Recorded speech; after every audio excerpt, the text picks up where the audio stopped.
अस्सलाम वालेकुम again. Welcome to my channel weekend scape. और हम पूरा दिन स्पेंड करके फर्स्ट डे आइसलैंड में अपने डेस्टिनेशन पर पहुंच गए। हमने ये कॉटेज बुक कराया था अराउंड 350 पाउंड का। इस वक्त मगरिब हो रही है लेकिन रात के एग्जैक्टली 12 बज रहे हैं। चेक करें हम क्या क्या फैसिलिटीज़ अवेलेबल है। लगता नहीं हम ज़्यादा टाइम स्पेंड कर सकेंगे यहाँ पर। मुझे लगता था हम इसको स्किप भी कर सकते हैं। So let's see. हम यहाँ थोड़ा खाना खाते हैं, नूडल्स वगैरह और सूप पीते हैं, थोड़ी सी एनर्जी लेकर आते हैं और फिर इंशाल्लाह सुबह होती है, मेरे ख्याल 2 घंटे में हो जाएगी। तो फिर हम दोबारा अपने सफ़र के लिए निकलते हैं। अस्सलाम वालेकुम, गुड मॉर्निंग। जैसा मैंने कहा था कि 2 घंटे में ही या 2.5 घंटे में सुबह हो जाएगी, तो सुबह हो गई है और हम ज़्यादा सो नहीं सके। लेकिन प्लान ये है कि जल्द से जल्द निकलते हैं और अपनी कवरेज करते हैं। हमारा आज प्लान है तकरीबन कोई 550 किलोमीटर ड्राइव करने। जनाब अल्लाह का नाम लेकर हम निकल गए हैं अपनी first destination Jokulsarlon lagoon glacier lagoon है, जो तकरीबन यहाँ से 2 घंटे की ड्राइव पर है। रास्ते में भी आपको बहुत सारे वाटरफॉल्स नज़र आएंगे, छोटे बड़े, जो कि विद वेदर चेंज होते रहते हैं। तो बीच में भी आपके पास टाइम है तो रुकने के बहुत सारे स्पॉट्स आते हैं। हम हमें टूरिस्ट नज़र आ रहे हैं। लंबी ड्राइव का भी अपना एक मज़ा होता है, और ख़ास तौर पर जब आप खुद ड्राइव ना कर रहे हो तो गाने साथ साथ चल रहे हैं, एंजॉय।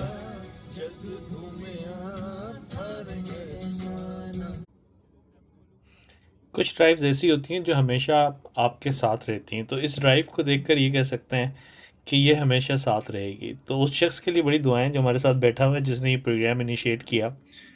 और फिर कारवां बनता गया और हम सब निकल पड़े। आप देखें, रोड के साथ आपको ब्लैक सैंड नज़र आएगी, जो कि आतिश की सैंड है। शुक्रिया यार, आपने इसको ओवरटेक किया। और सामने जो है ना, वो ग्लेशियर की पीक्स हैं, जो कि वो बहकर यहाँ तक आया है। ये यूरोप का सबसे बड़ा ग्लेशियर है। अब मुझे नहीं पता कि ये हम पिछले 10 मिनट से 15 मिनट से ये ड्राइव कर रहे हैं, हमें इसके करीब जाना है या इसके बैक साइड पर जाना है, और ये मज़ीद कितनी देर चलेगा। बट ये वाकई एक ऐसी ड्राइव है, कहते हैं ना कि आपके पैसे पूरे हो गए। तो ये वो वाली ड्राइव है, और जब आप दोस्तों के साथ हों तो ऐसी ड्राइव का मज़ा ही अलग होता है।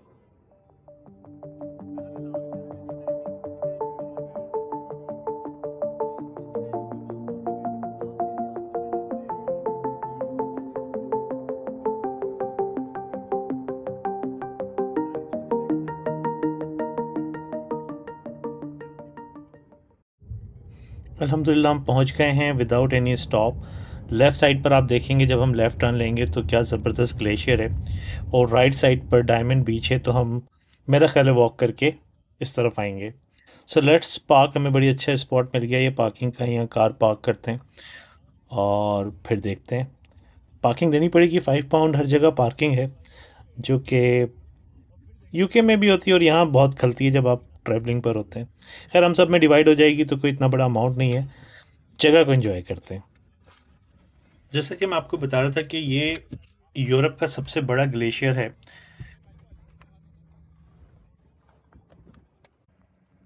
एज पर जेमिनाई ये ज़्यादा पुराना नहीं है, 1930 में ये फॉर्म हुआ था। और हम देखते हैं कि अगर हम यहाँ पर अपना चिड़िया, अपना छोटा सा ड्रोन उड़ा सकते हैं या नहीं उड़ा सकते। यूजुअली बोर्ड्स लगे हुए होते हैं, इनसे आपको पता चलता है कि आप ड्रोन उड़ा सकते हैं या नहीं उड़ा सकते। बट बड़ी अमेजिंग जगह है यहाँ, थोड़ी देर बैठने का ही अलग मज़ा है। डिफरेंट एक्टिविटीज़ भी हो रही हैं, सो लेट्स सी कि कोई एक्टिविटी हमें अट्रैक्ट करती है और इकोनॉमिकल भी है या नहीं, तो देखते हैं।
सामने आपको एम्फेबियन बोट नज़र आ रही है।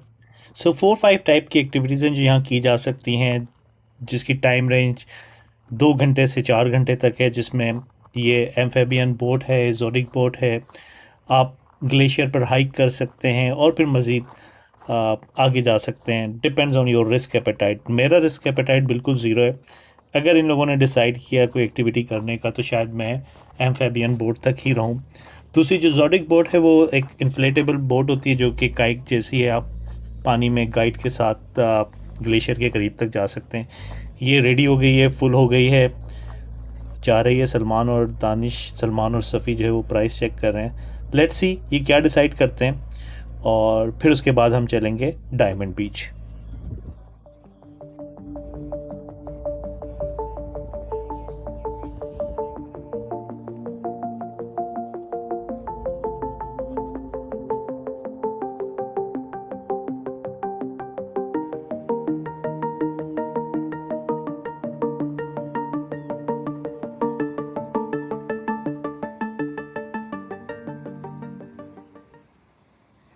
सो फाइनली मेरी बात मान ली गई और हम डायमंड बीच आ गए कि टाइम बचाया जाए फर्दर एक्टिविटीज़ के लिए और यूरो बचाया जाए नेक्स्ट ट्रिप के लिए। सो ये बिल्कुल उसके साथ ही ग्लेशियर के साथ हमने वहाँ से कार अपनी निकाली और यहाँ आके पार्क की। हमें यहाँ पर पार्किंग पे नहीं करनी पड़ी क्योंकि ये बिल्कुल एक ही शायद म्यूनसिपैलिटी होगी या व्हाटएवर रीज़न। आप जब करीब करीब पार्क करें तो आपको पार्किंग नहीं देनी पड़ती है। सो कुछ फ़ोटो सेशंस का प्लान है, इस जगह को एंजॉय करते हैं।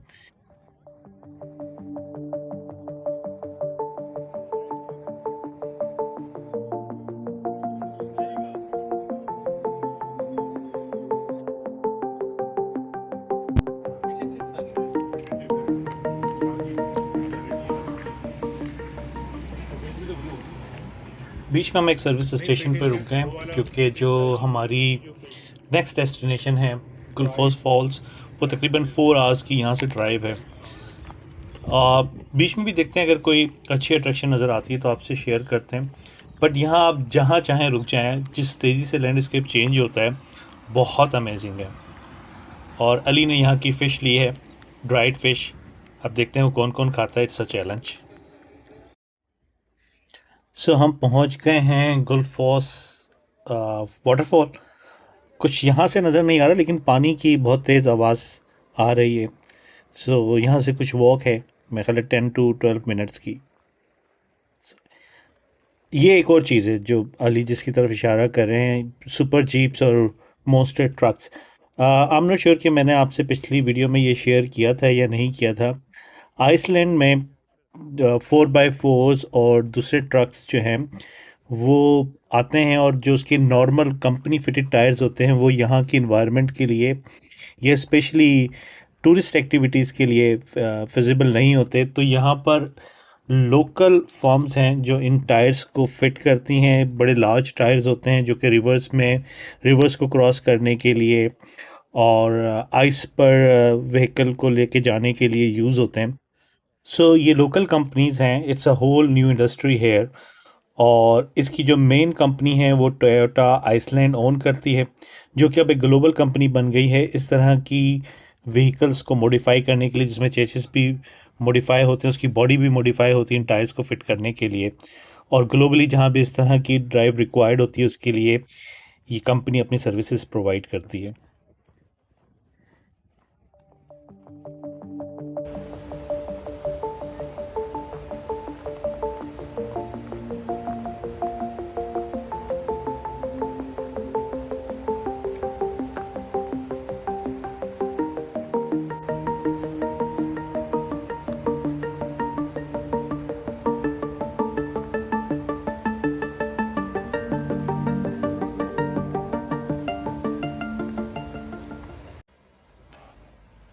हम खड़े हैं गोल्डन फॉल्स ऑफ आइसलैंड, गुलफोस के सामने, जो कि एक मेन अट्रैक्शन है गोल्डन सर्कल की भी। It's very huge. जब आप इसके सामने खड़े होते हैं तो आपको पता चलता है, आप फील करते हैं कि इसकी कितनी पावर है। और ये इसका फॉल जो है वो 2 स्टेप्स में है। पहला स्टेप जो है वो तकरीबन 11 मीटर का है, और मैं पढ़ा था कि जो दूसरा स्टेप है वो तकरीबन 21 मीटर का है। और जो अमाउंट ऑफ वाटर यहाँ से गुजरता है वो तकरीबन 140 क्यूबिक मीटर्स पर सेकंड है। एज पर जेमिनाई कि ये 20 सेकंड्स में ओलंपिक्स का एक स्विमिंग पूल फिल कर देगा। So it's huge. यहाँ पर कोई शूटिंग भी हो रही है, आई डोंट नो। मुझे कोई चैनल लग रहा है कि जितना क्रू उनके साथ आया हुआ है और जितनी स्पेस उन्होंने ऑक्यूपाई की हुई है, और इक्विपमेंट्स देखकर भी पता चल रहा है कि किसी चैनल की रिकॉर्डिंग हो रही है। ये आज यहाँ नहीं होता अगर 20th सेंचुरी में एक लोकल औरत ने प्रोटेस्ट ना किया होता, फाइट ना की होती है अगेंस्ट गवर्नमेंट प्लान के, कि जो यहाँ पर एक डैम बनाना चाह रही थी, और उसके प्रोटेस्ट के बाद वो प्लान कैंसिल हो गया और फिर यहाँ कभी डैम नहीं बना।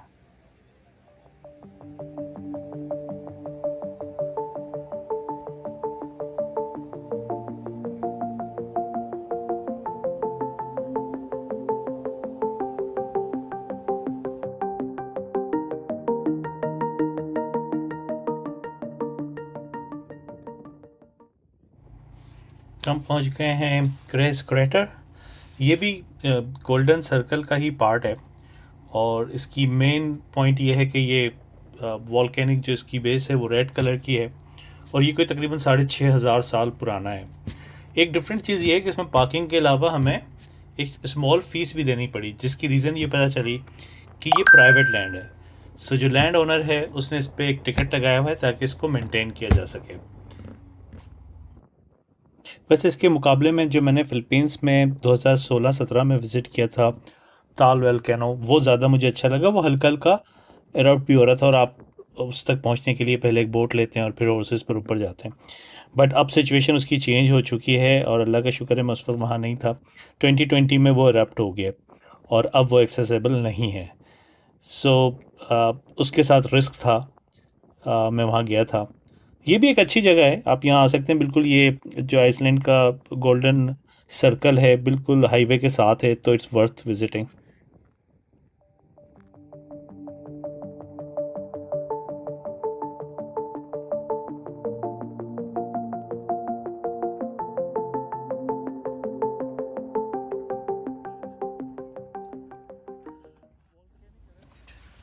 फर्दर 30 मिनट्स की ड्राइव करके हम पहुँच गए हैं गाइज़र, और अब थकावट फील होना शुरू हो गई है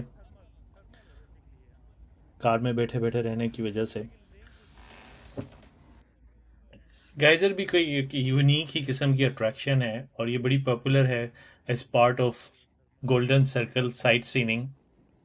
आपको इस लैंडस्केप पे जगह जगह बबलिंग मड्स के पॉट्स नज़र आएंगे, और कभी कभी स्प्रिंग वाटर इरप्ट भी हो रहा होता है। सो इन्होंने काफ़ी सारी जगहों को कॉर्डन ऑफ किया हुआ है, एक पाथ बनाया हुआ है। सो वो पाथ लेते हुए हम जाते हैं जो इन्होंने मेन अट्रैक्शन बनाई हुई है, और वहाँ जाके देखते हैं।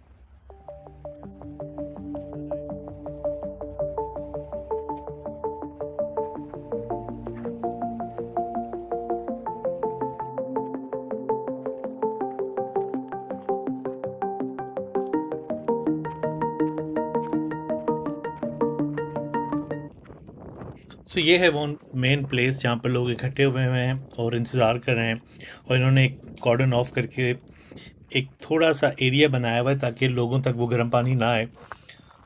और मैकेनिज़्म ये है इसका कि जो मैग्मा है वॉल्केनिक नीचे ज़मीन में, वो पानी को बॉइलिंग पॉइंट से ऊपर रखता है, और जहाँ जहाँ सरफेस के करीब उसको जगह मिलती है वो इरप्ट हो जाता है, ताकि नीचे पानी का जो बॉइलिंग वाटर का टेम्परेचर है वो एक मेंटेन रह सके।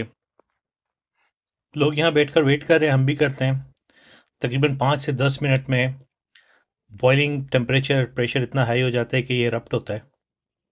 Let's see.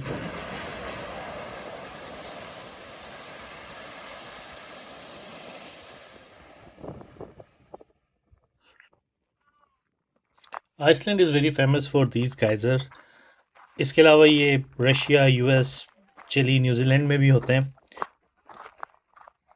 और बेस्ट पार्ट ये कि यहाँ घरों में बॉयलर्स नहीं होते। आपको हर घर में, या जिस कॉटेज में हम थे वहाँ बाथ टब था, और उसमें डायरेक्ट लाइन से पानी आता है जो इस जियोथर्मल एनर्जी के थ्रू सिटी के एक सेंट्रलाइज लोकेशन पर मेंटेन किया जाता है, और फिर वो लाइन के थ्रू घरों को सप्लाई किया जाता है। तो आपके घर में दोनों क्या तुमने बंद कर सप्लाई दिया था वाटर वीडियो? की आ रही होती है, मेरा भी हॉट सही वाटर है। की भी और कोल्ड वाटर की भी। There is no need for boiler.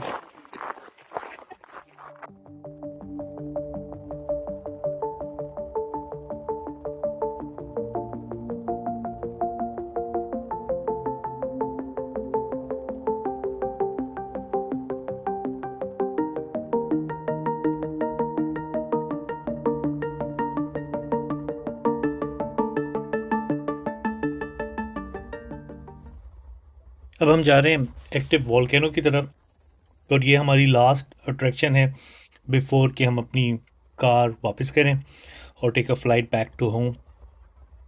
अभी रास्ते में ही लावा देखकर हैबत तारी हो रही है। ये बहुत दूर है, अभी यहाँ से 30 मिनट्स की ड्राइव है, लेकिन आप देख सकते हैं कि लावा कहाँ तक आया हुआ है। पहुँच गए जी डेस्टिनेशन पे। चल के देखते हैं, यहाँ बोर्ड लगा हुआ है, उस पर क्या इन्फॉर्मेशन है। रूट्स लिखे हुए होंगे। लेट्स सी के क्या रूट्स हैं और क्या ऑप्शंस हमारे पास अवेलेबल हैं, क्योंकि अब हमारे पास टाइम थोड़ा सा कम है। एज़ पर गूगल जो शॉर्टेस्ट वन है वो शायद 2 किलोमीटर का है और जो लॉन्गेस्ट वन है वो शायद 9 किलोमीटर का है। तो और एक्टिव वॉल्केनो थोड़ा सा कन्फ्यूजन है कि आगे 9 किलोमीटर्स पे एक्टिव वॉल्केनो है या नहीं है, लेकिन हमारा कोई प्लान नहीं है। मेरा तो स्पेशली नहीं है 9 किलोमीटर की वॉक करके और एक्टिव वॉल्केनो के करीब जाने का।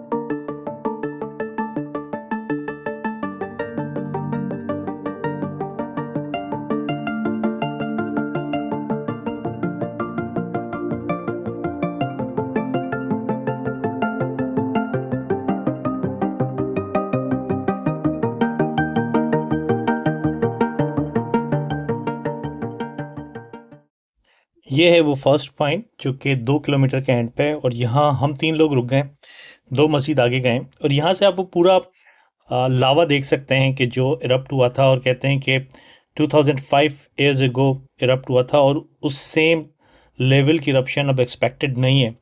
लेकिन मैं एज्यूम कर रहा हूँ कि जो 9 किलोमीटर वाला पाथ है वो आपको वहाँ लीड करेगा, एंड करेगा, जहाँ से आप एक्टिव वॉल्केनो को देख सकते हैं, क्योंकि ये पूरी जो सराउंडिंग है ये करफाला वॉल्केनिक सिस्टम है जो कि एक वेरी एक्टिव वॉल्केनिक सिस्टम है और ये लास्ट इरप्ट हुआ था 1984 में।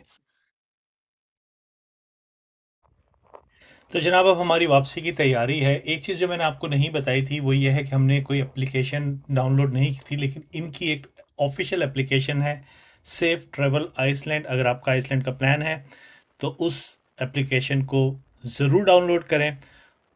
और यहाँ हमारा आइसलैंड का सफ़र ख़त्म होता है। आपसे इंशाल्लाह फिर मुलाकात होगी नए व्लॉग के साथ। अल्लाह हाफिज़।